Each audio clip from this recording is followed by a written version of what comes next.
Hello everyone, इस video से हम आरबीआई नाउ की सीरीज स्टार्ट कर रहे हैं। इस वीडियो में हम यहाँ पे जनवरी मंथ के आरबीआई के रिलेटेड जो भी करंट अफेयर्स है उसका कंप्लीट कवरेज हम इस वीडियो में देंगे। ये आपको सारे रेगुलेटर्स, बैंक्स और इंश्योरेंस एग्जाम के लिए इंपॉर्टेंट है। आगे बढ़ने से पहले मैं आपको बताना चाहता हूँ कि इस वीडियो का हमने एक पीडीएफ बनाया है यहाँ जिसे आप इस कंटेंट को जल्दी से रिवाइज कर सको। अब यहाँ पे ये पीडीएफ कहाँ पे अवेलेबल है, देखिए हमारे अफेयर्समैन आरबीआई के यूट्यूब चैनल में आपको यहाँ पे जॉइन बटन में एक RBI monthly current affairs and NCERT का ग्रुप दिखेगा। उस ग्रुप को ज्वाइन करने के बाद आप इस वीडियो को एक्सेस कर सकते हो। सो चलिए हमारा वीडियो स्टार्ट करते हैं। RBI constituted how many member committee to develop the framework on ethical use of AI in financial sector. इसका आंसर है 8। अब यहाँ पे इस करंट अफेयर में क्या बोला गया, देखिए recently reserve Bank of India ने 8 मेंबर कमेटी बनाई है और यहाँ पे ये कमेटी डेवलप करेगी framework for the responsible and ethical use of artificial intelligence. और यहाँ पे उस फ्रेमवर्क का नाम रहेगा free AI framework, that is framework for responsible and ethical enablement of AI. साथ ही बताया गया है कि इस कमेटी के चेयरपर्सन रहेंगे द पुष्पक भट्टाचार्य, जो है professor from the department of the computer science and engineering at the IIT Bombay.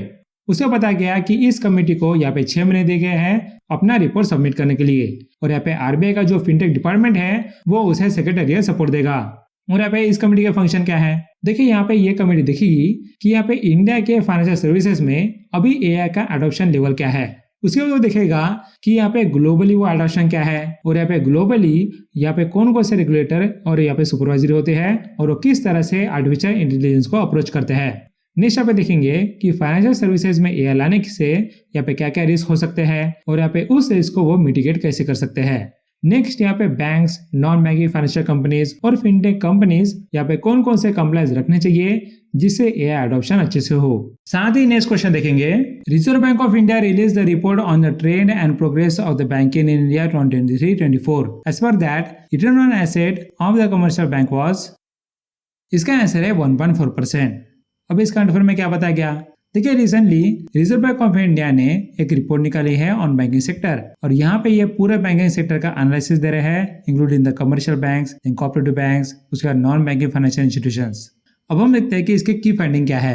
देखिए सबसे पहले उन्होंने बात की है of the commercial banks profitability. या बोला है कि उनका रिटर्न ऑन एसेट था 1.4%, उसके बाद उनका रिटर्न ऑन इक्विटी था 14.6%। इसका मतलब यहाँ पे कमर्शियल बैंक्स प्रॉफिटेबल है। नेक्स्ट यहाँ पे इंटरेस्ट एक्सपेंस की बात की है, उसे बोला है कि उनका क्रेडिट टू डिपॉजिट गैप ये ज्यादा था और इसके लिए उन्होंने डिपॉजिट रेट इंक्रीज किए, साथ ही उन्होंने हायर इंटरेस्ट रेट में बोरो भी किया।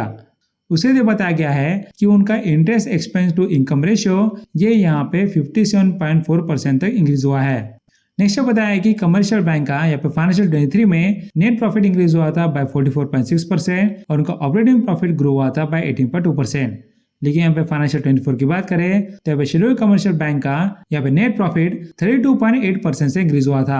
उसके बाद यहाँ पे कमर्शियल बैंकिंग की बात करें तो उसमें आता है 12 पब्लिक सेक्टर बैंक्स, उसके बाद 21 private sector banks, then 45 foreign banks, उसके बाद 12 स्मॉल फाइनेंस बैंक्स, देन यहाँ पे 6 पेमेंट बैंक्स, उसके बाद यहाँ पे 43 रीजनल रूरल बैंक्स, देन यहाँ पे 2 लोकल एरिया बैंक्स। और यह बताया गया है कि जो ये 141 कमर्शियल बैंक्स है उसमें से 137 है शेड्यूल कमर्शियल बैंक्स और 4 है नॉन शेड्यूल बैंक्स। नेक्स्ट यहाँ पे ग्रॉस नॉन परफॉर्मिंग एसेट की बात की है। यह बोला है कि बैंक की ग्रॉस नॉन परफॉर्मिंग एसेट यहाँ पे 13 ईयर लो है, दैट इज ऑफ 2.5%। और बताया गया है कि लास्ट ईयर से ग्रॉस नॉन परफॉर्मिंग एसेट ये यहाँ पे 15.9% से डिक्रीज हुआ है। साथ ही यहाँ पे net non performing asset ratio की बात करें तो वो भी यहाँ पे कम होकर हो गया है 0.57%। उसके बाद यहाँ पे सेक्टर की बात करें तो यहाँ पे एग्रीकल्चर सेक्टर में सबसे ज्यादा ग्रॉस नॉन परफॉर्मिंग एसेट है, दैट इज एट 6.2% और यहाँ पे रिटेल लोन्स में सबसे कम है, दैट इज एट 1.2%। उसके बाद यहाँ पे फ्रॉड केसेस की बात की है। यह बोला कि अप्रैल टू सितंबर के पीरियड में ईयर ऑन ईयर यहाँ पे बैंक फ्रॉड्स 27% से इंक्रीज हुआ है, जहाँ पे उसका अमाउंट 8 गुना बढ़ गया है ईयर टू 21,367 करोड़। और यहाँ पे इंटरनेट एंड कार्ड फ्रॉड्स की बात करें तो यहाँ पे टोटल अमाउंट में उसका शेयर है 44.7% और यहाँ पे टोटल केसेस में उसका शेयर है 85.3%। उसके बाद यहाँ बताया गया कि प्राइवेट सेक्टर बैंक्स ने यहाँ पे 67.1% ऑफ फ्रॉड केसेस को रिपोर्ट किया है और यह बोला है कि उनका टोटल पेनाल्टी अमाउंट यहाँ पे डबल हुआ है ईयर टू 86.1 करोड़।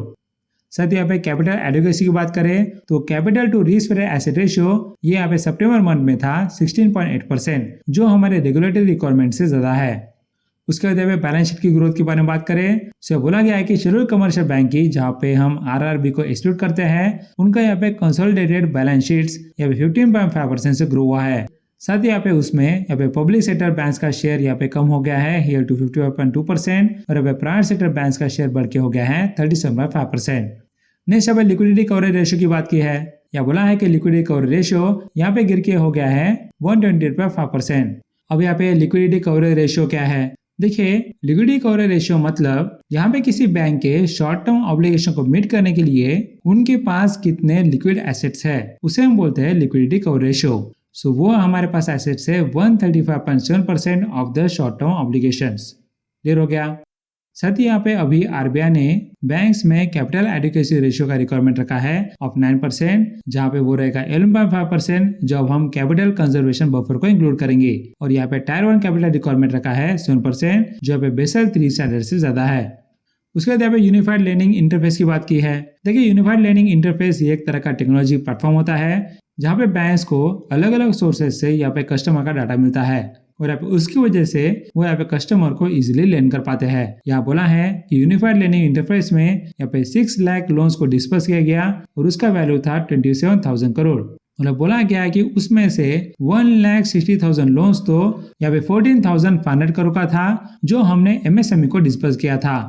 उसके बाद यहाँ पता गया कि यूनिफाइड लर्निंग इंटरफेस में हमने यहाँ पे 12 लोन सेगमेंट रखे हैं। That is Kisan credit card, उसके बाद यहाँ पे digital cattle loans, then MSME loans, उसके बाद housing, then personal, then tractor, micro business, उसके बाद व्हीकल, देन यहाँ पे डिजिटल गोल्ड, उसके बाद ई मुद्रा, देन पेंशन और यहाँ पे डेयरी मेंटेनेंस लोन्स। साथ में यहाँ पे प्राइवेट सेक्टर लेंडिंग की बात करें तो यहाँ बोला है कि प्राइवेट सेक्टर बैंक्स ने यहाँ पे पब्लिक सेक्टर बैंक्स से आउट परफॉर्म किया है, जहाँ पर उन्होंने पीएसएल बेंचमार्क को मीट किया है और उसमें पर्टिकुलरली एग्रीकल्चर।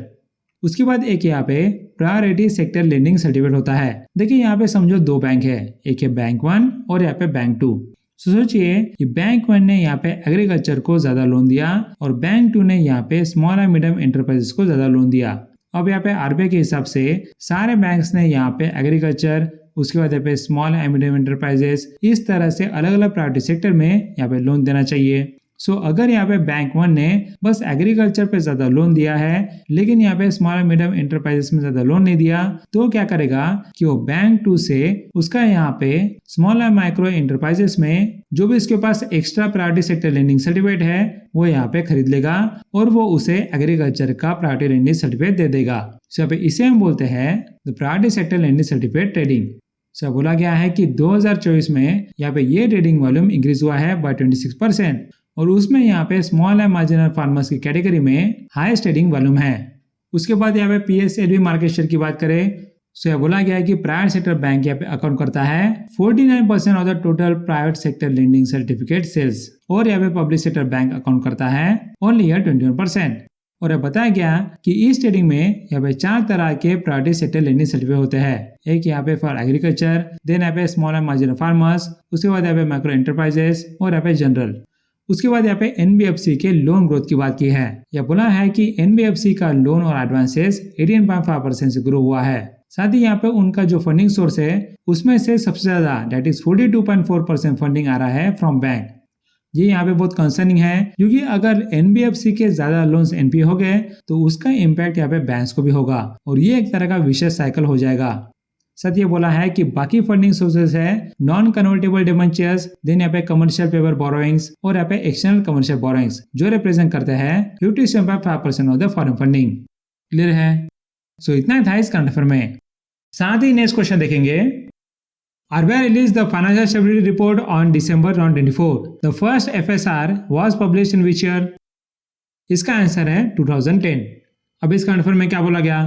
देखिए, रिसेंटली आरबीआई ने रिलीज की है half yearly publication of the financial stability report, जहां पर उन्होंने हाईलाइट किया है कि इंडिया का फाइनेंशियल सिस्टम का यहाँ पे फाइनेंशियल स्टेबिलिटी और रिसाइलेंस कैसा है। और यहाँ पे इस रिपोर्ट में वो देखेंगे कि इंटरनेशनल और डोमेस्टिक इकोनॉमिक कंडीशन कैसे है, उसके बाद यहाँ पे शेड्यूल कमर्शियल बैंक्स, उसके बाद यहाँ पे नॉन बैंकिंग फाइनेंशियल कंपनीज या फिर इंश्योरेंस सेक्टर कैसा परफॉर्म कर रहा है। साथ ही यहाँ पे बोला है कि यहाँ पे शेड्यूल कमर्शियल बैंक ने अच्छा परफॉर्मेंस दिखा है, उसके बाद उनकी प्रॉफिटेबिलिटी बढ़ी है, साथ ही उनका नॉन परफॉर्मिंग एसेट भी रिड्यूस हुआ है और उनके पास सफिशिएंट कैपिटल और लिक्विडिटी बफर्स है। नेक्स्ट यहाँ पे फाइनेंशियल स्टेबिलिटी रिपोर्ट के बारे में बात करें, सो फिर यहाँ पे फाइनेंशियल स्टेबिलिटी रिपोर्ट ये एक तरह का बाय एनुअल रिपोर्ट है जो आरबीआई पब्लिश करता है इन जून और दिसंबर, और यहाँ पे ये प्रिपेयर करता है फाइनेंशियल स्टेबिलिटी यूनिट और इसे जॉइंटली इवैल्यूएट करता है financial stability development council sub committee. साथ ही यहाँ पे पहला FSR that is financial stability report आया था इन 2010, और अब बोला गया है कि इस रिपोर्ट को बनाने के लिए इनपुट्स लिए जाते हैं from the regulators like RBI, SEBI, IRDA, PFRDA and the ministry of finance. Next यहाँ पे इकोनॉमिक ग्रोथ की बात करें, सो फिर यहाँ पे प्रोजेक्ट किया गया कि इंडिया का GDP ग्रोथ फाइनेंशियल 25 के लिए रहेगा 6.6%। उसके बाद यह बताया गया है कि यहाँ पे फर्स्ट हाफ फाइनेंशियल 25 के लिए वो था 6%, और अगर हम पिछले साल की बात करें तो बहुत अच्छा ग्रोथ था। यहाँ पे फर्स्ट हाफ में वो था 8.2% और यहाँ पे सेकंड हाफ में था 8.1%। नेक्स्ट यहाँ बताया गया कि सेंट्रल गवर्नमेंट का डेट टू GDP रेशियो भी डिक्लाइन हुआ है हियर टू 56.8%, और यहाँ पे स्टेट्स का लायबिलिटी भी यहाँ पे कम हुआ है हियर फ्रॉम 31% टू 28.8%। नेक्स्ट यहाँ पे बात की गई एक्सटर्नल कमर्शियल बोरोइंग की। यह बोला है कि अनहेज्ड एक्सटर्नल कमर्शियल बोरोइंग अभी इंक्रीज होकर हो गया है $65.49 बिलियन, और वो अकाउंट करता है 34.4% of the total date raised. साथ ही यह बोला गया है कि जो भी NBFC फॉरेन करेंसी बोरोइंग कर रही है उसमें भी बहुत अमाउंट अनहेज्ड है, और उसकी वजह से करेंसी रिस्क बढ़ सकता है। अब यहाँ पे हेजिंग क्या होता है, देखिए सोचिए अगर NBFC ने 100 करोड़ का फॉरेन करेंसी US से लिया है, सो अभी यहाँ पे 100 करोड़ फॉर एग्जाम्पल है $1 करोड़। सो अभी हमने यहाँ पे अज्यूम किया है कि $1 मतलब 100 रुपीज, लेकिन सोचो कि आगे जाके यहाँ पे करेंसी रिस्क आती है और यहाँ पे डॉलर की वैल्यू बढ़ जाती है, सो फिर इससे इंडियन रुपीज में डॉलर की प्राइस हो जाती है 110। अब यहाँ पे ये होने की वजह से NBFC ने जो 100 करोड़ का लोन लिया है वो डायरेक्टली बढ़ जाता है 110 करोड़। सो बेसिकली इसे बोलते हैं करेंसी रिस्क। सो इसे कॉन्ट्रडिक्ट करने के लिए हम जो भी इंस्ट्रूमेंट यूज करते हैं उसे हम बोलते हैं हेजिंग। क्लियर है।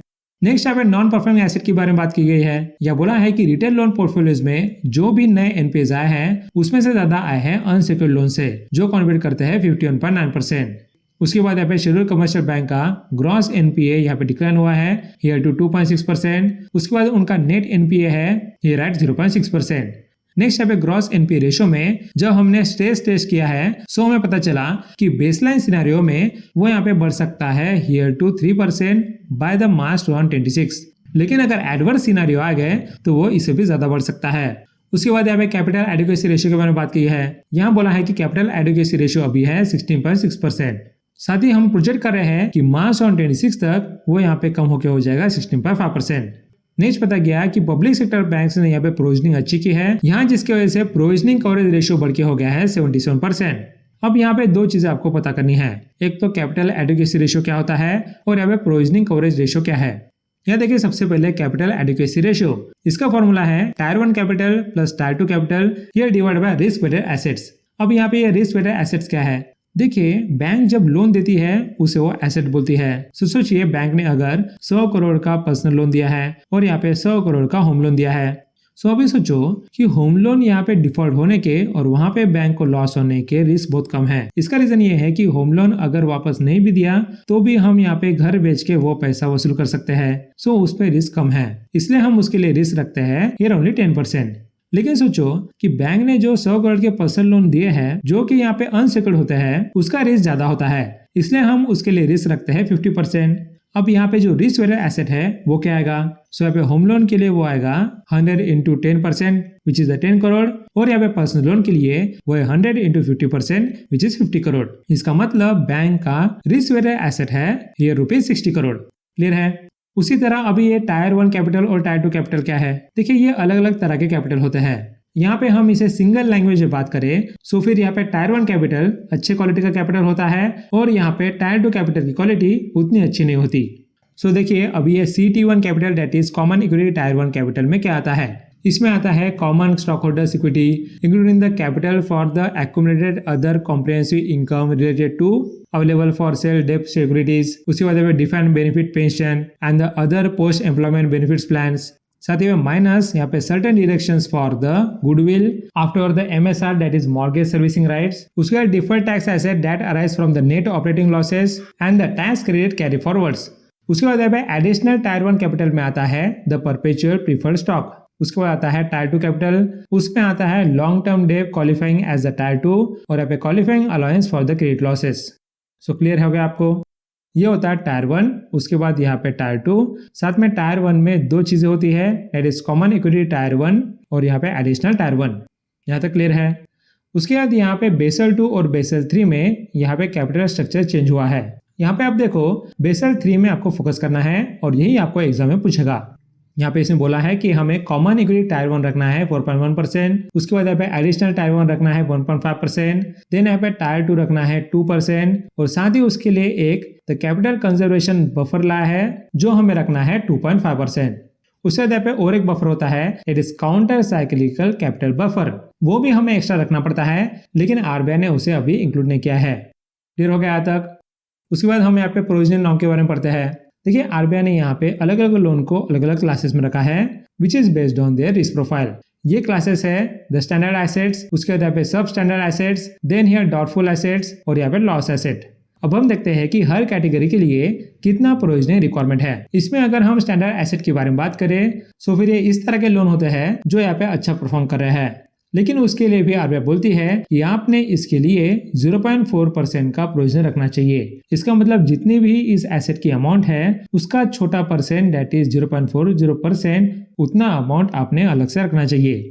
नेक्स्ट, अगर उस लोन का ईएमआई किसी ने भरा नहीं और वो ईएमआई यहाँ पे ओवर ड्यू है फॉर मोर देन 90 डेज लेकिन लेस देन 12 मंथ्स, तो फिर वो आता है इन सब स्टैंडर्ड एसेट। सो जब वो सब स्टैंडर्ड एसेट में आ जाता है तब उसका प्रोविजनिंग 0.40% से डायरेक्टली बढ़ जाता है हियर टू 15%। उसके बाद अगर वो लोन फिर भी ओवरड्यू है मोर देन 12 मंथ्स तो फिर हम उसे डाउटफुल कंसीडर करते हैं, और एक बार वो डाउटफुल आ गया तो वो डाउटफुल कितने समय के लिए है उसके बेसिस पे हमारा प्रोविजनिंग रिक्वायरमेंट यहाँ पे 25% से 100% हो जाता है। लास्ट में अगर हमने उस लोन को आइडेंटिफाई किया कि वो अनकलेक्टेबल है या फिर उसे कुछ भी अमाउंट हम वापस ले नहीं सकते, सो फिर उसके लिए प्रोविजनिंग रहेगी 100%। क्लियर हो गया आपको प्रोविजनिंग। नेक्स्ट आप लिक्विडिटी कवरेज रेशियो के बारे में बात की। देखिए ये रेशियो ऐसा होता है कि क्या यहाँ पे फाइनेंशियल इंस्टीट्यूशन के पास शॉर्ट टर्म ऑब्लिगेशन यानी कि 30 दिन के कैश फ्लो के लिए हाईली लिक्विड एसेट्स अवेलेबल है। सो बोला गया है कि उसके प्रोपोर्शन को हम बोलते हैं द लिक्विडिटी कवरेज रेशियो। साथ ही बताया गया है कि अब लिक्विडिटी कवरेज रेशियो ये बैंकिंग सिस्टम में डिक्लाइन हुए हैं फ्रॉम हियर 135.7% हियर टू 128.5%। उसके बाद यहाँ पे प्राइवेट नॉन फाइनेंशियल कंपनी के बारे में बात की है। क्या बोला है कि उनका परफॉर्मेंस स्टेबल है जहाँ पे उनका year on year sales growth हो रहा है here of 6.2% in the first half of the financial 25। Next यहाँ पे मॉनेटरी पेनाल्टी की बात करें तो यहाँ पे मॉनेटरी पेनाल्टी आरबीआई ने डिक्रीज की है बाय 47% जो है अभी 30 करोड़। साथ ही ये बोला गया कि आरबीआई ने यहाँ पे 5 पब्लिक सेक्टर बैंक्स, उसके बाद 5 प्राइवेट बैंक्स, देन यहाँ पे 3 फॉरेन बैंक्स, उसके बाद 2 रीजनल रूरल बैंक्स, देन यहाँ 116 कोऑपरेटिव बैंक्स, उसके बाद 14 एनबीएफसीज और 8 हाउसिंग फाइनेंसर्स को यहाँ पे फाइन इम्पोज किया है। उसके बाद यहाँ पे लिक्विडिटी डेफिसिट की बात की है। अब यहाँ पे इसका मीनिंग क्या होता है? देखिए सब बोला गया है कि लिक्विडिटी डेफिसिट मतलब ऐसा अमाउंट जो यहाँ पे बैंक को चाहिए और वो यहाँ पे इंटर बैंक मार्केट से या फिर सेंट्रल बैंक से वो बोरो करती है। साथ ही बोला गया है कि अभी दिसंबर 23 2024 तक लिक्विडिटी डेफिसिट अभी है हियर ₹2.43 ट्रिलियन। नेक्स्ट बताया गया है कि 3 बैंक्स जो अकाउंट करता है 50% ऑफ टोटल बैंकिंग एसेट्स, इसका मतलब वो है एसबीआई, एचडीएफसी और आईसीआईसीआई बैंक। उनके बारे में बताया है कि वो यहाँ पे 3 की रिस्क इंडिकेटर्स में डिफिशिएंट है। साथ ही बताया गया कि लोन सेक्टर ग्रोथ यहाँ पे था 13.4% इन सितंबर और यहाँ बताया गया कि इन्वेस्टमेंट ग्रोथ था 7.6%। नेक्स्ट आपको बताना चाहिए कि अभी की रिस्क इंडिकेटर फ्रेमवर्क क्या है। देखिए की रिस्क इंडिकेटर फ्रेमवर्क ये डेवलप किया है इंटरनेशनल मॉनेटरी फंड ने और यह बताया गया कि ये मर्ज करता है with the CAMELS supervisory framework. साथ ही आपको यहाँ पे कैमल्स का सुपरवाइजरी फ्रेमवर्क के बारे में पता होना चाहिए। देखिए यहाँ पे कैमल्स में बोलते हैं सी मतलब कैपिटल एडुकेसी, उसके बाद यहाँ पे ए मतलब एसेट क्वालिटी, देन एम मतलब मैनेजमेंट क्वालिटी, देन ई मतलब अर्निंग्स, देन एल मतलब लिक्विडिटी और एस मतलब सेंसिटिविटी टू मार्केट रिस्क। ये एक तरह का इवोल्यूशन सिस्टम है जिसे हम देखते हैं कि अब बैंक्स का साउंडनेस और स्टेबिलिटी कैसा है। उसके बाद हम बात करते हैं of the financial stability and development council. यहाँ बोला है कि ये एक तरह का नॉन स्टेटरी काउंसिल है जिसे चेयर करता है यूनियन फाइनेंस मिनिस्टर और यहाँ पे इसे प्रपोज किया था रघुराम राजन कमेटी ने हियर ऑन 2008। सो इतना था इस कंटेंट में। साथ ही नेक्स्ट क्वेश्चन देखेंगे। RBI issued the new guidelines for the closure of the dormant, inactive and zero balance account from January 1st, 2025. The dormant accounts are accounts without any transaction activity for at least how many years? इसका answer है 2 years। अब यहाँ पे इस content में क्या बोला गया? देखिए आरबीआई ने रिसेंटली बैंक अकाउंट क्लोजर के लिए नए गाइडलाइंस निकाले हैं। उन्होंने बोला है कि जो भी डोरमेंट अकाउंट है या फिर इनएक्टिव अकाउंट है या फिर जीरो बैलेंस अकाउंट है उन्हें हमने क्लोज करना चाहिए। यहाँ जिससे बैंकिंग सिक्योरिटी एनहांस होगी, उसके बाद यहाँ पे फ्रॉड रिड्यूस होंगे और यहाँ पे ऑपरेशनल एफिशिएंसी भी इंप्रूव होगी। नेक्स्ट हम देखते हैं कि यहाँ पे अलग अलग अकाउंट्स कौन से है। देखिए सबसे पहले डोरमेंट अकाउंट्स, ये यहाँ पे ऐसे अकाउंट होते हैं जहाँ पे 2 साल या फिर उससे ज्यादा समय के लिए यहाँ कोई भी ट्रांजैक्शन नहीं हुआ है। उसके बाद यहाँ पे इनएक्टिव अकाउंट की बात करते हैं। देखिए इनएक्टिव अकाउंट ऐसे होते हैं कि जो यहाँ पे 12 मंथ्स या फिर उससे ज्यादा समय के लिए इनएक्टिव है और अगर हमने उसे एक्टिवेट नहीं किया तो फिर वो क्लोज हो जाएंगे। उसके बाद यहाँ पे जीरो बैलेंस अकाउंट ऐसे होते हैं जहाँ पे बहुत समय के लिए अकाउंट में जीरो बैलेंस है। क्लियर हो गया? सो ये सारे अकाउंट क्लोज किए जाएंगे। उसके बाद ये अकाउंट क्लोजर को अवॉइड करने के लिए यहाँ पे कौन कौन से स्टेप लिए जा सकते हैं। देखिए एक तो यहाँ पे इनएक्टिव अकाउंट्स को आप रीएक्टिवेट करो या फिर यहाँ पे डोरमेंट अकाउंट्स को आप बैंक में जाके रीएक्टिवेट करो और उस पर कुछ ट्रांजैक्शन करो। नेक्स्ट यहाँ पे जीरो बैलेंस जो अकाउंट्स है उनमें आप कुछ पॉजिटिव बैलेंस रखो। साथ ही यहाँ पे आरबीआई ने फिक्स डिपॉजिट के रिलेटेड कुछ रूल्स निकाले हैं। उसने बोला है कि जो स्मॉल एफडीज होते हैं यहाँ जिनकी वैल्यू 10,000 या फिर उससे कम होती है तो फिर ऐसे स्मॉल एफडीज को अगर आपने 3 महीने के अंदर विड्रॉ किया तो फिर आपको पैसा मिलता है, लेकिन उस पर आपको कोई इंटरेस्ट नहीं मिलता। लेकिन अगर कोई बड़े अमाउंट का एफडी आपने किया है और यहाँ पे उससे पैसा आपको विड्रॉ करना है विद इन 3 मंथ्स, सो फिर यह बोला गया कि उस सिचुएशन में आपको यहाँ पे प्रिंसिपल का 50% या फिर 5 लाख इनमें से जितना भी कम अमाउंट है उतना आप विड्रॉ कर सकते हो विदाउट इंटरेस्ट। नेक्स्ट बताया गया कि अगर किसी को क्रिटिकल इलनेस है तो फिर वो एंटायर प्रिंसिपल विड्रॉ कर सकता है विदाउट इंटरेस्ट। नेक्स्ट बताया गया कि एफडी की यहाँ पे मैच्योरिटी के लिए 2 हफ्ते बाकी है तो फिर एनबीएफसी ने डिपोजिटर को नोटिफाई करना चाहिए। उसके बाद हम यहाँ पे बैंक अकाउंट के टाइप्स देखते हैं। देखिए इसमें सबसे पहला था करंट अकाउंट। यहाँ पे डिजाइन किया गया है बिजनेसमैन के लिए या फिर एंटरप्रेन्योर्स के लिए जो यहाँ पे फ्रीक्वेंट ट्रांजैक्शन करते हैं। उसके बाद होता है सेविंग्स अकाउंट। ये आपको पता है कि ये नॉर्मल इंडिविजुअल के लिए अकाउंट होता है जहाँ पे आप मनी सेव करके उस पर इंटरेस्ट अर्न कर सकते हो। उसका होता है एक सैलरी अकाउंट जो यहाँ पे सैलरी एम्प्लॉयज के लिए होता है और उन्हें यहाँ पे नो मिनिमम बैलेंस रिक्वायरमेंट रहता है। उसके बाद हायर ट्रांजैक्शन लिमिट रहता है और उन्हें कुछ एडिशनल पर भी दिए जाते हैं। उसके बाद यहाँ पे फिक्स डिपॉजिट अकाउंट होता है जहाँ पे आप फिक्स टेन्योर के लिए गारंटीड रिटर्न्स में कुछ लम सम अमाउंट इन्वेस्ट करते हो। उसके बाद होता है एक रिकरिंग डिपॉजिट अकाउंट, यानी कि आप इसमें फिक्स टेन्योर के लिए मंथली डिपॉजिट करते हो और उस पर आपको इंटरेस्ट मिलता है। उसका होता है डीमैट अकाउंट। ये अकाउंट होता है शेयर्स, बॉन्ड और सिक्योरिटीज को स्टोर करने के लिए। इससे आप ट्रेडिंग अकाउंट्स और इलेक्ट्रॉनिक स्टोरेज को भी लिंक कर सकते हो और ये अकाउंट स्टॉक मार्केट इन्वेस्टर के लिए इंपॉर्टेंट होता है। उसके बाद यहाँ पे नॉन रेसिडेंट इंडियन अकाउंट होते हैं। एग्जांपल यहाँ पे नॉन रेसिडेंट ऑर्डिनरी अकाउंट। इससे यहाँ पे नॉन रेसिडेंट इंडियन इंडिया में अर्न की हुई इनकम को वहां पे रख सकते हैं। उसका होता है नॉन रेसिडेंट एक्सटर्नल अकाउंट। यहाँ पे non resident Indian foreign earning को रख सकते हैं इन इंडियन रुपीज। उसका होता है foreign currency non resident account. यहाँ पे आप फॉरेन अर्निंग को या पे फॉरेन करेंसी में रख सकते हैं। साथ ही यहाँ पे अगर टैक्सेशन की बात करें तो फिर यहाँ पे एनआरओ अकाउंट में यहाँ पे अमाउंट यूज करने के लिए आपको पहले टैक्स पे करना पड़ता है। उसका रीजन है कि वो इनकम आपने इंडिया में अर्न की है। अगर यहाँ पे नॉन रेसिडेंट एक्सटर्नल अकाउंट की बात करें तो वहाँ पे कोई भी टैक्स का रिस्ट्रिक्शन नहीं है। और अगर foreign currency non resident account की बात करें तो उसमें भी कोई टैक्सेशन का रिस्ट्रिक्शन नहीं है। क्लियर है? उसके बाद यहाँ पे मनी मार्केट अकाउंट है। यहाँ बोला है कि अगर आपके पास बहुत ज्यादा अमाउंट है तो फिर यहाँ पे उस अमाउंट के लिए हायर इंटरेस्ट रेट अर्न करने के लिए आपको ये अकाउंट मिलता है, that is money market account.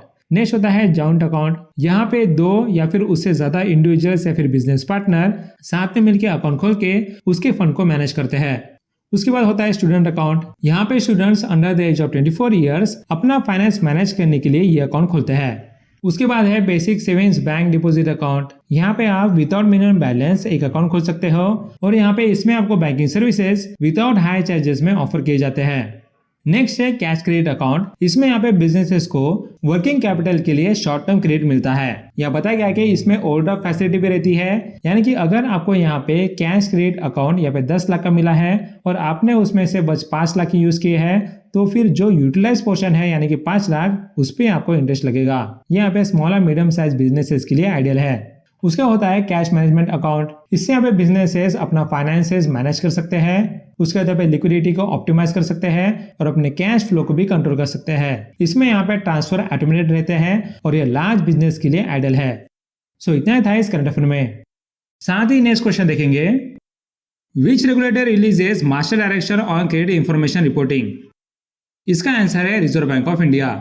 अब इस करंट अफेयर में क्या बोला गया है, देखिए, रिजर्व बैंक ऑफ इंडिया ने एक मास्टर डायरेक्शन निकाला है of the reserve Bank of India credit information reporting direction 2025। यहाँ भी बोला गया कि आरबीआई ने यहाँ पे कस्टमर क्रेडिट इंफॉर्मेशन को रिपोर्ट या फिर डिसमिनेट कैसे करना है उसके लिए एक स्टैंडर्ड फ्रेमवर्क निकाला है, और ये निकाला गया है under the section 11 of the credit information companies regulation act 2005। अब हम यहाँ पे देखेंगे कि यहाँ पे इस मास्टर डायरेक्शन के फीचर्स क्या है। देखिए, यहाँ बताया गया कि जब भी कस्टमर की इंफॉर्मेशन या फिर यहाँ पे क्रेडिट इंफॉर्मेशन रिपोर्ट एक्सेस की जाती है तब यहाँ पे क्रेडिट इंफॉर्मेशन कंपनीज उन्हें यहाँ पे नोटिफाई करेंगे, और वो करेंगे थ्रू एसएमएस या फिर मेल। साथ ही बताया गया कि जब भी यहाँ पे इंक्वायरी की जाएगी on the customer information report तो उसका यहाँ पे इंफॉर्मेशन कस्टमर के रिपोर्ट में भी रिफ्लेक्ट होगा। नेक्स्ट बताया गया, अगर यहाँ पे कस्टमर ने अपने यहाँ पे क्रेडिट इंफॉर्मेशन रिपोर्ट में कुछ डाटा करेक्शन की रिक्वेस्ट डाली तो फिर अगर यहाँ पे क्रेडिट इंस्टीट्यूशंस या फिर बैंक्स और एनबीएफसी ने उन्हें रिजेक्ट की तो फिर उसका रीजन कस्टमर को पता होना चाहिए कि वो रिजेक्ट क्यों की गई है। साथ ही बताया गया, अगर कस्टमर ने कुछ कंप्लेंट की है अगेंस्ट द क्रेडिट इंस्टीट्यूशंस या फिर क्रेडिट इंफॉर्मेशन कंपनी, सो फिर वो कंप्लेंट अगर 30 दिन में रिजोल्व नहीं हुई सो फिर यहाँ पे 30 दिन के बाद हर दिन का 100 रुपीज यहाँ पे कंपनसेशन कंप्लेंट्स को मिलना चाहिए। उसके बाद यह बताया गया कि यहाँ पे जनवरी 1 2025 से सारे लेंडर्स को यहाँ पे मैंडेट किया गया कि उन्होंने यहाँ पे क्रेडिट ब्यूरोज के रिकॉर्ड्स हर 15 दिन में अपडेट करना चाहिए। उसके बाद हम यहाँ पे क्रेडिट इंफॉर्मेशन कंपनीज के बारे में पढ़ते हैं। यहाँ बोला गया है कि क्रेडिट इंफॉर्मेशन कंपनी से पब्लिक डाटा, उससे क्रेडिट ट्रांजैक्शंस, देन हमें पेमेंट हिस्ट्री को कलेक्ट करते हैं year of individuals and businesses, और ये यहाँ पे दिए जाते हैं for the loans and credit cards. साथ ही बताया गया कि इस रिपोर्ट में यहाँ पे बैंक्स, फाइनेंशियल इंस्टीट्यूशंस, लेंडर्स या फिर बाकी क्रेडिट ग्रांटिंग एंटिटी से यहाँ पे डाटा लिया जाता है जिससे यहाँ पे क्रेडिट इंफॉर्मेशन रिपोर्ट बनाई जाती है। सो बोला गया कि इसी रिपोर्ट की मदद से यहाँ पे लोगों को लोन या फिर क्रेडिट कार्ड दिए जाते हैं। उसके बाद यहाँ बताया गया कि यहाँ पे क्रेडिट इंफॉर्मेशन कंपनीज का रेगुलेशन कैसे किया जाता है। देखिए, यहाँ पे क्रेडिट इंफॉर्मेशन कंपनीज लाइसेंस्ड है बाय द आरबीआई, साथ ही उसे गवर्न किया जाता है under the credit information companies regulation act 2005। उसके बताया गया कि इस एक्ट का जो सेक्शन 15 है उसमें मैंडेट किया गया कि सारे क्रेडिट इंस्टीट्यूशंस ने, फॉर एग्जांपल बैंक्स या फिर एमबीएफसीज वगैरह, उन्होंने एटलीस्ट 1 सीआईसी का मेंबर बनना चाहिए। और बताया गया कि एक यहाँ पे credit information company information obtain कर सकती है only from its member institutions. साथ ही बताया गया कि इंडिया में 4 क्रेडिट इंफॉर्मेशन कंपनीज है। वो है credit information bureau limited that is CIBIL, उसके बाद Equifax credit information services private limited, then यहाँ पे Experian credit information company of India private limited, उसके बाद CRIF high mark credit information services private limited. So इतना था इस कन्फर्म में। साथ ही नेक्स्ट क्वेश्चन देखेंगे, RBI maintains the FRSB interest rate at 8.05% from January 1 to June 30, 2025। What is the minimum investment in FRSB? इसका आंसर बताया गया 1000। अब इस कंट्रोल में क्या बोला गया? देखिए, आरबीआई ने recently floating rate saving bonds का इंटरेस्ट रेट रखा है 8.05, और ये रेट कैसे निकाला गया है? या देखिए, नेशनल सेविंग सर्टिफिकेट का इंटरेस्ट रेट था 7.70% और उसमें हमने एडिशनल स्प्रेड रखा है 0.35%। साथ ही बताया गया कि आरबीआई एफआरएसबी का इंटरेस्ट रेट फिक्स नहीं रहता बल्कि हम उसे एडजस्ट करते हैं सेमी एनुअली। साथ ही बताया गया कि जो इंटरेस्ट रेट हम इसे अर्न करते हैं वो टैक्सेबल है और इसमें कोई भी टैक्स डिडक्शन नहीं होता है। साथ ही यहाँ पे tax deducted at source apply होता है अगर इंटरेस्ट रेट एक्सीड करता है ₹10,000। उसका बताया गया कि इसका मिनिमम इन्वेस्टमेंट रिक्वायर्ड है ₹1000 और आगे आप सब्सिक्वेंट इन्वेस्टमेंट कर सकते हो लेकिन इन द मल्टीपल्स ऑफ 1000। उसके बाद इसके इन्वेस्टमेंट अमाउंट का अपर लिमिट नहीं है और ये बॉन्ड्स आप लोन के लिए एज ए कोलैटरल नहीं रख सकते। साथ ही बताया गया कि आरबीआई एफआरएसबी का 7 ईयर लॉकिंग पीरियड है जहाँ पे अर्ली विड्रॉल अलाउड नहीं है लेकिन यहाँ पे सीनियर सिटीजन अर्ली विड्रॉल कर सकते हैं। यह बोला है कि फिर भी उन्हें पेनल्टी भरनी पड़ेगी। इसमें बताया गया कि जो सीनियर सिटीजन जिनकी एज 60 to 70 ईयर्स है वो यहाँ पे 6 साल बाद विड्रॉल कर सकते हैं। उसके बाद जो सीनियर सिटीजन की एज 70 to 80 ईयर्स है वो यहाँ पे 5 साल बाद विड्रॉल कर सकते हैं और जिन सीनियर सिटीजन की एज 80 ईयर्स से ज्यादा है वो यहाँ पे 4 साल बाद विड्रॉ कर सकते हैं। नेक्स्ट क्वेश्चन बताया गया, The Credex receives RBI approval to operate as TRACE platform. The TRACE platform was launched in which year? इसका आंसर बताया गया 2018। अब यहाँ पे इस कंट्रोल में क्या बोला गया? देखिए, क्रेड्स जो बेंगलुरु में बेस्ड है वो इंडिया का सबसे बड़ा सप्लाई चेन फाइनेंस प्लेटफॉर्म है और यहाँ बोला गया कि रिजर्व बैंक ऑफ इंडिया से अप्रूवल मिल गया है कि ये ट्रेड्स रिसीवेबल डिस्काउंटिंग सिस्टम के रूप में ऑपरेट करेगा। अब यहाँ पे ट्रेस प्लेटफॉर्म का मतलब ये है यहाँ की ये बिजनेस बिल्स और इनवॉइस को डिस्काउंट करने का काम करेगा जिससे सप्लायर्स को जल्दी पेमेंट मिल सके। और ये नए business that is DTX domestic tech exchange नाम से ऑपरेट करेगा। उसके बाद टेक्स 5वीं कंपनी है जो यहाँ पे ट्रेड्स लाइसेंस रिसीव कर रही है। इससे पहले 4 और कंपनीज ने ये लाइसेंस लिया है। वो यहाँ पे रिसीवेबल एक्सचेंज ऑफ इंडिया, उसके बाद M1 exchange, then invoice smart और CTFO which is the collaborative cash flow optimisation factoring solutions. Next बताया गया कि यहाँ पे ट्रेड्स प्लेटफॉर्म को 2018 में लॉन्च किया गया था और यह बताया गया कि ये platform reserve Bank of India के अंडर ऑपरेट करता है और यहाँ पे payment and settlement systems act 2007 के रूल्स के तहत गवर्न होगा। नेक्स्ट यहाँ पे ट्रेड्स का मेन एम ये है कि माइक्रो स्मॉल और मीडियम एंटरप्राइजेस को क्रेडिट एक्सेस देना। ये प्लेटफॉर्म MSMEs को अपने receivers that is bills of exchange या फैक्टरिंग यूनिट्स को फाइनेंसर्स दैट इज बैंक्स, उसके बाद गवर्नमेंट डिपार्टमेंट्स और यहाँ पे PSU के पास बेचकर पैसे लेने में मदद करेगा। नेक्स्ट बताया गया कि यहाँ पे ट्रेड्स प्लेटफॉर्म को सेटअप करने वाली कंपनीज के पास minimum paid equity capital ₹25 crore का होना चाहिए। साथ ही यहाँ जो बिजनेस ₹250 करोड़ या उससे ज्यादा का टर्नओवर करते हैं उन्हें यहाँ पे ट्रेड्स प्लेटफॉर्म पर रजिस्टर करना जरूरी होगा।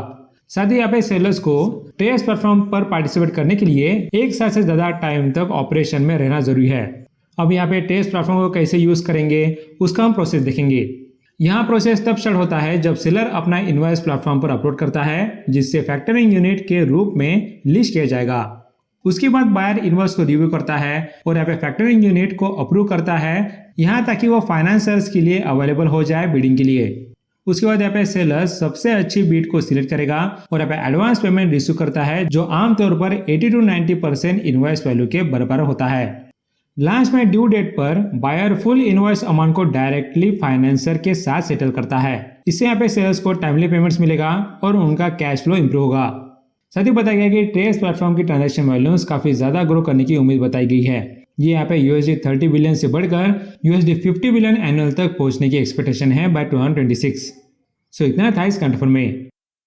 उसके बाद यहाँ पे क्वेश्चन बताया गया RBI introduced new how many days credit reporting rule for all lenders effective from January 1st, 2025। इसका आंसर बताया गया 15।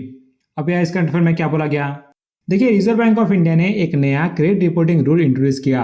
यहाँ इसमें सभी लेंडर्स को क्रेडिट ब्यूरो रिकॉर्ड्स हर 15 दिन में अपडेट करने की जरूरत होगी जो पहले हर महीने में होता था। ये नया रूल 1 जनवरी 2025 से लागू हो गया है। साथ ही RBI ने अगस्त 24 में ये डायरेक्शन इशू किया था यहाँ जिसे लेंडर्स और क्रेडिट ब्यूरोज को यहाँ पे 15 डेज साइकिल्स में शिफ्ट करने में और अपने सिस्टम्स और प्रोसेस को अपडेट करने का वक्त मिल सके। साथ ही बोला गया कि नया रूल लोन एवरग्रीनिंग को रोकने में मदद करेगा यहाँ जिसमें बोरोवर्स पुराने लोन्स को चुकाने के लिए नए लोन्स लेते हैं और जिससे अनसस्टेनेबल डेब्ट साइकिल बनती है। साथ ही बोला गया कि नेक्स्ट फ्रीक्वेंट अपडेट से लेंडर जल्दी आइडेंटिफाई कर सकते हैं ऐसे केसेस को यहाँ जिसे फाइनेंशियल रिस्क दोनों दैट इज फाइनेंशियल इंस्टीट्यूशंस और बोरोवर्स के लिए कम हो जाएगा। साथ ही बताया गया कि यहाँ पे पहले के मंथली रिपोर्टिंग सिस्टम में अगर बोरोवर पेमेंट मिस करता था या फिर यहाँ पे डिफॉल्ट होता था तो वो 40 दिन तक क्रेडिट रिपोर्ट पर रिफ्लेक्ट नहीं होता था। लेकिन अभी ये 15 डे रिपोर्टिंग साइकिल के तहत ये डिलेस कम हो जाएंगे और यहाँ पे लेंडर्स को ज्यादा एक्यूरेट और टाइमली डाटा मिलेगा। क्लियर हो गया, इतना था इस कंफर्म में। नेक्स्ट क्वेश्चन बताया गया RBI Hub partners with the Indian Institute of Management Ahmedabad to launch the Swanari Tech Sprint 3.0 for women's financial inclusion. Regarding this, RBIH was set up as a Section 8 company under the Companies Act 2013 with an initial capital contribution of ₹100 crore. इसका answer बताया गया 100 करोड़। अब इस confirm में क्या बोला गया, देखिए यहाँ बोला है कि रिजर्व बैंक इनोवेशन हब जो रिजर्व बैंक ऑफ इंडिया का इनोवेशन आर्म है उसने IIM अहमदाबाद के startup incubator that is IIM Ahmedabad ventures के साथ पार्टनरशिप की। अब IIM अहमदाबाद वेंचर्स को पहले centre for innovation incubation and entrepreneurship CII का नाम से जाना जाता था। यह बोला है कि इस पार्टनरशिप का एम यहाँ पे स्वनरी टेक स्प्रिंट 3.0 प्रोग्राम का 3rd कोड लॉन्च करना है। यहाँ बोला है कि ये programme women centric fintech startups को एसिलेट करना और यहाँ पे उन्हें बिजनेस स्केल करने में मदद करेगा। अब यहाँ इसमें कौन एलिजिबल रहेंगे, यहाँ बताया गया कि प्रोग्राम उन स्टार्टअप्स के लिए ओपन है जो gender focus financial solution develop कर चुकी है। यहाँ एलिजिबल पार्टिसिपेंट के पास मिनिमम वायबल प्रोडक्ट होना चाहिए और वो startups pre seed to pre series A funding stage पे होनी चाहिए या फिर उन्होंने रेवेन्यू जनरेशन का ट्रैक्शन दिखाया हो। या बोला है कि पिछले कोर्स में कुछ सक्सेसफुल स्टार्टअप्स के नाम हैं द कैलेडोफिन, द मेराकल, देन विटो, after the Manipal business solution, then your Sampatti card, उसके बाद यहाँ पे हक दर्शक एंड देन अग्रिपाल। अब हम यहाँ पे रिजर्व बैंक इनोवेशन हब की बात करें यहाँ बोला कि आरबीआई को सेक्शन 8 कंपनी के रूप में सेटअप किया गया है अंडर द कंपनीज एक्ट 2013। इसका इनिशियल कैपिटल कंट्रीब्यूशन था ₹100 करोड़। साथ ही बोला गया कि आरबीआई का मेन पर्पस है फाइनेंशियल सेक्टर में इनोवेशन को प्रमोट करना, खासकर फाइनेंशियल इंक्लूजन के लिए। अगर हम इसके लीडरशिप की बात करें तो इसके चेयरमैन है द सेम पाती गोपालकृष्णन, उसके सीईओ है राजेश बंसल, इसका हेडक्वार्टर है इन बेंगलुरु कर्नाटका और यह एस्टेब्लिश हुआ था इन 2022। सो इतना था इस कंफर्म में। साथ ही नेक्स्ट क्वेश्चन देखेंगे, which of the following system will now allow the remitters to view the beneficiaries name before transferring funds. इसका आंसर बताया है ऑल ऑफ द वो। अब यहाँ पे इस आंसर में क्या बोला गया, देखिए अभी तक एनईएफटी और आरटीजीएस में जब पैसे ट्रांसफर करते हैं तो बेनिफिशियरीज का नाम नहीं दिखता था, लेकिन यहाँ पे नए सिस्टम में अब एनईएफटी और आरटीजीएस को भी यहाँ पे यूपीआई और आईएमपीएस जैसे प्लेटफॉर्म्स की तरह बेनिफिशियरीज का नाम देखने का ऑप्शन मिलेगा। यहाँ इससे लोग यहाँ पे ट्रांजेक्शन करते वक्त यहाँ पे बेनिफिशियरी का नाम वेरीफाई कर सकेंगे। यहाँ इससे गलत अकाउंट में पैसे भेजने का रिस्क कम होगा। साथ ही बताया गया है कि जब आप पैसे ट्रांसफर करेंगे तो अकाउंट नंबर और आईएफएससी कोड का यूज करके बेनिफिशियरी का नाम आपको दिखाई देगा। ये नाम रिसीविंग बैंक के कोर बैंकिंग सिस्टम से आएगा। रिमिटिंग बैंक्स यानी कि जो पैसा भेज रहा है और यहाँ पे बेनिफिशियरी बैंक्स यानी कि यहाँ पे जहाँ पैसे जा रहे हैं, यहाँ इन दोनों को क्वेरी रिलेटेड डाटा स्टोर करना पड़ेगा। और यहाँ पे एनपीसीआई को भी इंफॉर्मेशन स्टोर नहीं करेगा, वो सिर्फ यहाँ पे ट्रांजेक्शन को फैसिलिटेट करेगा। नेक्स्ट बताया गया कि बैंक्स को ये सिस्टम इम्प्लीमेंट करना है हियर टिल द 1 अप्रैल 2025 तक। साथ ही बोला गया कि एनपीसीआई इस सिस्टम के लिए इंफ्रास्ट्रक्चर डेवलप करेगा और बैंक्स को सिस्टम में ऑनबोर्ड करेगा। क्लियर हो गया, इतना था इस कंफर्म में। नेक्स्ट क्वेश्चन बताया गया, which regulator decided to conduct daily VRR operations to boost the banking liquidity amid deficit। इसका आंसर बताया गया रिजर्व बैंक ऑफ इंडिया। अब यहाँ पे इस कंफर्म में क्या बोला गया, यहाँ बोला है कि reserve Bank of India daily basis पर वेरिएबल रेट रेपो ऑक्शंस कर रही है बैंकिंग सिस्टम के लिक्विडिटी डेफिसिट को मैनेज करने के लिए। इसका मतलब है बैंक्स को शॉर्ट टर्म लिक्विडिटी दी जा रही है। उसे बताया गया कि पहला ऑक्शन 16 जनवरी 2025 को कंडक्ट हुआ और उसकी वैल्यू थी 50,000 करोड़। साथ ही जिसमें स्टैंडर्ड प्राइमरी डीलर्स और दूसरे एलिजिबल बिडर्स ने इसमें पार्टिसिपेट किया था। नेक्स्ट बोला गया लिक्विडिटी मैनेजमेंट स्टेप्स के बारे में, यहाँ जिसमें CRR that is cash reserve ratio को रिड्यूस किया गया। अब यहाँ पे बैंक्स को अपने डिपॉजिट का सिर्फ 4% आरबीआई के पास कैश रखना होगा। ये रिडक्शन यहाँ पे 2 steps that is 25 basis point each में होगा। यहाँ पे पहले वो किया जाएगा ऑन 14 दिसंबर 2024 से और यहाँ पे दूसरा किया जाएगा 28 दिसंबर 2024 से। नेक्स्ट बोला गया इंपॉर्टेंट टर्म्स के बारे में, यह बताया है कि वेरिएबल रेट रेपो ये एक टूल है जिसमें RBI short term liquidity banks को प्रोवाइड करता है। इसमें बैंक्स को मार्केट डिटरमाइंड रेट पर पैसे बोरो करने का ऑप्शन मिलता है जो यूजुअली रेपो रेट से कम होता है और यहाँ पे मैक्सिमम बोरोइंग पीरियड 40 दिन का होता है। साथ ही यह बताया गया कैश रिजर्व रेशियो ये वो परसेंटेज है जो बैंक्स अपने टोटल डिपॉजिट का कैश फॉर्म में आरबीआई के पास रखता है और अब यहाँ पे सीआरआर रिड्यूस होने से बैंक के पास लेंडिंग के लिए ज्यादा पैसा होगा। सो क्लियर हो गया, इतने था इस करंट अफेयर में। नेक्स्ट क्वेश्चन बताया गया, Reserve Bank of India introduces changes to FEMA here to facilitate the cross border trade in INR. The special non-resident rupee account duration cannot exceed how many years? इसका answer बताया गया 7 years। अब यहाँ पे इस confirm में क्या बोला गया, देखिए रिजर्व बैंक ऑफ इंडिया ने इंडियन रूपी और लोकल करेंसीज का इंटरनेशनल ट्रेड में यूज बढ़ाने के लिए नए मेजर्स इंट्रोड्यूस किए और ये steps FEMA that is foreign exchange management act 1999 के रिव्यू के बाद इंप्लीमेंट हुए जो गवर्नमेंट ऑफ इंडिया के साथ मिलकर किया गया। आगे बताया गया कि इंडियन बैंक्स के ओवरसीज ब्रांचेस अब फॉरेन इंडिविजुअल्स या एंटिटीज के लिए आईएनआर अकाउंट्स खोल सकती है और इन अकाउंट का यूज करंट और कैपिटल अकाउंट ट्रांजैक्शन के लिए हो सकता है जो अब इंडिया के रेसिडेंट्स के साथ हो। नेक्स्ट यहाँ पे नॉन रेसिडेंट्स अब अपने आईएनआर अकाउंट से दूसरे नॉन रेसिडेंट्स के साथ ट्रांजैक्शन सेटल कर सकेंगे। इसमें यहाँ पे अलाउड अकाउंट्स है स्पेशल नॉन रेसिडेंट रुपी अकाउंट्स और उसके बाद यहाँ पे स्पेशल रुपी वोस्टर अकाउंट्स। साथ ही बताया गया इन्वेस्टमेंट फ्लेक्सिबिलिटी के बारे में, या बोला गया कि इन अकाउंट्स के बैलेंसेस को इन्वेस्टमेंट जैसे एफडीआई उसके लिए यूज किया जा सकता है। नेक्स्ट यहाँ पे इंडियन एक्सपोर्टर्स बेनिफिट, या बोला है कि एक्सपोर्टर्स अब फॉरेन करेंसीज में अकाउंट खोल सकेंगे जो वे पेमेंट रिसीव और इम्पोर्ट्स के लिए पेमेंट सिंप्लीफाई करेंगे। आगे बोला गया कि आरबीआई ने यूएई, इंडोनेशिया और मालदीव्स के सेंट्रल बैंक के साथ एग्रीमेंट्स किए हैं यहाँ इसे लोकल करेंसीज में ट्रेड किए जाए। उसके बाद स्पेशल नॉन रेसिडेंट रुपी अकाउंट ये एक आईएनआर में फंड्स होल्ड करने के लिए है और यहाँ बिजनेस इंटरेस्ट इंडिविजुअल्स और एंटिटीज इसे ओपन कर सकते हैं। साथ ही अकाउंट की वैलिडिटी 7 ईयर्स तक रहेगी, लेकिन यहाँ पे पाकिस्तान और बांग्लादेश के नेशनल और एंटिटीज के लिए आरबीआई की अप्रूवल जरूरी होगी। नेक्स्ट बताया गया स्पेशल रुपी वोस्टर अकाउंट, ये यहाँ पे डोमेस्टिक बैंक के लिए एक अकाउंट है जो फॉरेन बैंक के लिए INR में मेंटेन होता है। और ये बताया गया कि पार्टनर कंट्रीज के बैंक्स को ऑथराइज्ड डोमेस्टिक डीलर बैंक के पास अप्रोच करना होता है SRVA खोलने के लिए। उसके बाद यहाँ पे डोमेस्टिक बैंक इंश्योर करती है कि फॉरेन बैंक FATF की हाई रिस्क लिस्ट में ना हो। क्लियर हो गया? इतना ही था इस करंट अफेयर में। नेक्स्ट क्वेश्चन बताया गया, RBI assigns whom as the head of monetary policy. इसका आंसर है M राजेश्वर राव। अब यहाँ पे इस करंट अफेयर में क्या बोला गया? यह बोला है कि RBI ने अपने डिप्टी गवर्नर्स के पोर्टफोलियो को रीडिजाइन किया है, जो यहाँ पे डॉक्टर माइकल डी पात्रा के 5 साल के टर्म के बाद किया गया है। साथ ही यहाँ पे RBI ने अपने 33 डिपार्टमेंट्स को 3 डिप्टी गवर्नर्स के बीच में रिशफल किया है। वो यहाँ पे राजेश्वर राव, देन यहाँ पे T रविशंकर और यहाँ पे स्वामीनाथन जनकिरमान। आगे बताया गया कि राजेश्वर राव को 11 पोर्टफोलियोज दिए गए हैं। इसमें आते हैं coordination, then department of communication, then department of economy and policy research, after the department of regulation, then department of statistics and information management, then enforcement department, after the international department, then legal department, then monetary policy department, after the risk monitoring department और यहाँ पे secretaries department. साथ ही यहाँ पे राजेश्वर राव अब monetary policy department को handle करेंगे, जो पहले डॉक्टर माइकल पात्रा के पास था। नेक्स्ट बोला गया कि T रविशंकर को 13 डिपार्टमेंट्स दिए गए हैं। इसमें आते हैं करेंसी मैनेजमेंट, देन यहाँ पे इंफॉर्मेशन टेक्नोलॉजी, देन यहाँ पे फाइनेंशियल मार्केट ऑपरेशन और यहाँ पे फाइनेंशियल मार्केट रेगुलेशन। साथ ही बोला गया है कि स्वामीनाथन जनकिरमान को 9 डिपार्टमेंट्स दिए गए हैं। यहाँ इसमें आता है सुपरविजन और यहाँ पे deposit insurance and credit guarantee corporation.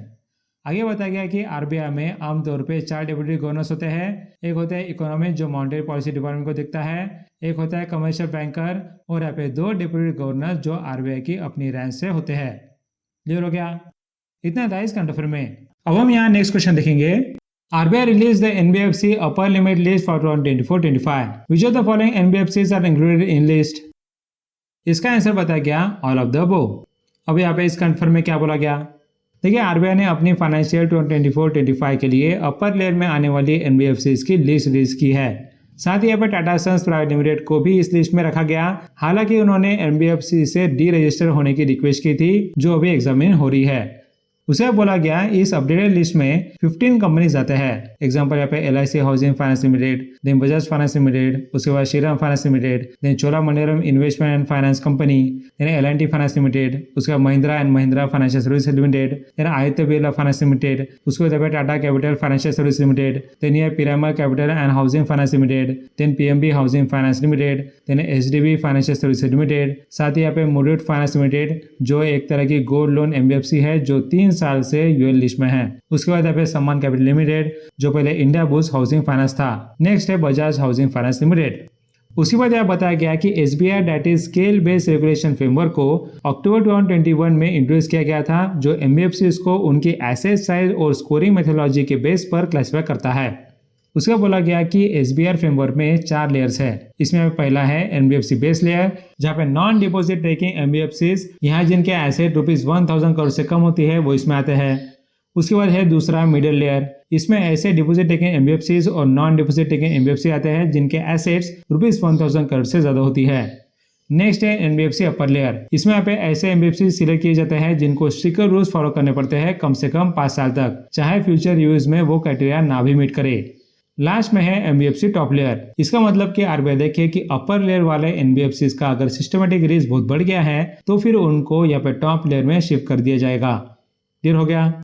इतना था इस करंट अफेयर में। साथ ही नेक्स्ट क्वेश्चन देखेंगे। RBI introduced revised guidelines for ARC borrowing settlements. As per that, the ARC's board of directors must include at least how many independent directors? इसका answer बताया गया 2। अब यहाँ पे इस करंट अफेयर में क्या बोला गया? देखिए RBI ने नए गाइडलाइंस इंट्रोड्यूस किए हैं जो यहाँ पे बोरोअर्स के ड्यूज को एसेट रिकंस्ट्रक्शन कंपनीज के साथ सेटल करने के प्रोसेस को रेगुलेट करेंगे। उसके बाद ये गाइडलाइंस सरफासी एक्ट 2002 के सेक्शन 9 और 12 के अंडर इशू किए गए हैं। और आगे बताया गया कि हर ARC को एक बोर्ड अप्रूव्ड पॉलिसी बनानी होगी जो बोरोअर ड्यूज के सेटलमेंट से रिलेटेड हो। साथ ही यहाँ पे पॉलिसी से एलिजिबिलिटी कट ऑफ डेट, उसके बाद परमिसिबल कंसेशन और वैल्यूएशन मेथोडोलॉजीज को क्लियरली डिफाइन करना होगा।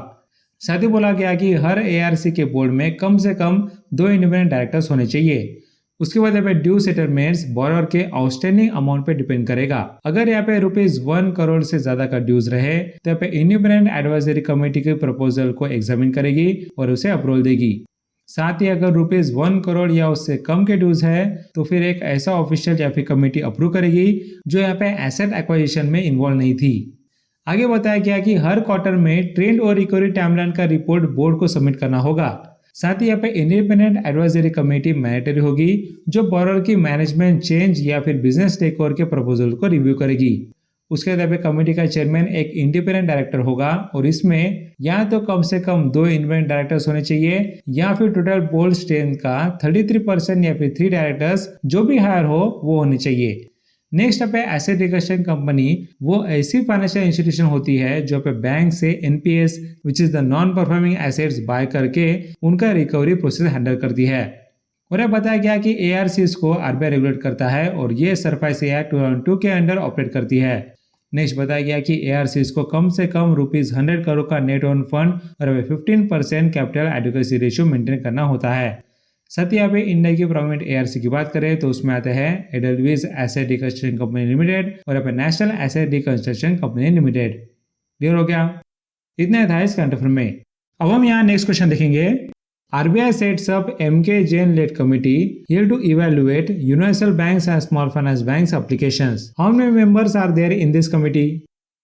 इसका आंसर बताया गया 5। अब यहाँ पे इस करंट अफेयर में क्या बोला गया? देखिए RBI ने एक 5 member standing external advisory committee बनाई है जो यहाँ पे यूनिवर्सल बैंक्स और स्मॉल फाइनेंस बैंक्स के एप्लीकेशन को इवैल्यूएट करेगी। मेरा बोला है कि इसके चेयरपर्सन महेश कुमार जैन है जो यहाँ पे RBI के फॉर्मर डिप्टी गवर्नर रह चुके हैं। साथ ही यहाँ पे कमेटी का टेन्योर 3 साल का होगा और RBI का डिपार्टमेंट ऑफ रेगुलेशन इसे सेक्रेटरियल असिस्टेंट देगा। साथ ही बोला गया कि इस कमेटी के मेंबर्स हैं रेवाती अय्यर, उसके बाद यहाँ पे पार्वती वी सुंदरम, देन यहाँ पे हेवन जी कॉन्ट्रैक्टर और यहाँ पे NS कन्नन। आगे बताया गया इवोल्यूशन प्रोसेस के बारे में। पहले RBI एप्लीकेशन की एलिजिबिलिटी चेक करेगा, उसके बाद ACAC एक्सपर्टाइज के बेसिस पे उसे इवोल्यूट करेगा। नेक्स्ट बताया गया कि जो भी existing small finance bank already universal bank licence के लिए अप्लाई कर चुकी है उनका रिव्यू ACAC नहीं करेगा क्योंकि उनकी एलिजिबिलिटी पहले से ही चेक हो चुकी है। और अब पहली ACAC मार्च 2021 में बनाई गई थी, यहाँ जिसे श्यामला गोपीनाथ लीड कर रही थी। आगे बताया गया कि इसकी एलिजिबिलिटी क्या रहेगी for the conversion into the small finance banks.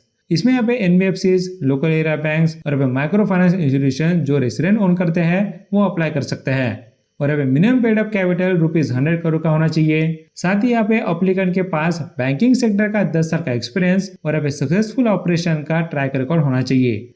Next बोला गया कि eligibility for the conversion of the small finance banks into the universal banks क्या है। देखिए इसमें नेट वर्थ ₹1000 करोड़ से कम नहीं होना चाहिए जो प्रीवियस क्वार्टर के ऑडिटेड फिगर्स पर बेस्ड होगा। आगे बोला गया कि बैंक का शेड्यूल स्टेटस और कम से कम 5 साल का स्टैट्यूटरी परफॉर्मेंस रिकॉर्ड होना चाहिए। साथ ही यहाँ पे capital to risk weighted asset ratio 15% maintain जरूर होना चाहिए। उसके बाद यहाँ पे एसेट क्वालिटी भी स्ट्रांग होनी चाहिए जब बोला गया है कि ग्रॉस नॉन परफॉर्मिंग एसेट 3% से कम और यहाँ पे नेट नॉन परफॉर्मिंग एसेट 1% से कम होना चाहिए। आगे बताया गया कि बैंक के शेयर्स एक यहाँ पे रिकॉग्नाइज्ड स्टॉक एक्सचेंज पे लिस्टेड होने चाहिए। क्लियर हो गया? इतना था इस करंट अफेयर में। सो ये था हमारा जनवरी मंथ का RBI का करंट अफेयर्स का वीडियो। आई होप इससे आपको जनवरी मंथ के RBI के रिलेटेड सारे करंट अफेयर्स के बारे में पता चल गया है। अब यहाँ पे इसका वीडियो आपको कहाँ मिलेगा? देखिए हमारा अफेयर्समैन RBI का यूट्यूब चैनल है, उस यूट्यूब चैनल के सब्सक्राइब बाजू में एक ज्वाइन बटन है, वहां पे आपको RBI monthly current affairs and NCERT का ग्रुप दिखेगा। उस ग्रुप को ज्वाइन करने के बाद आप इस वीडियो को एक्सेस कर सकते हो। So thanks for watching and meet you in next video.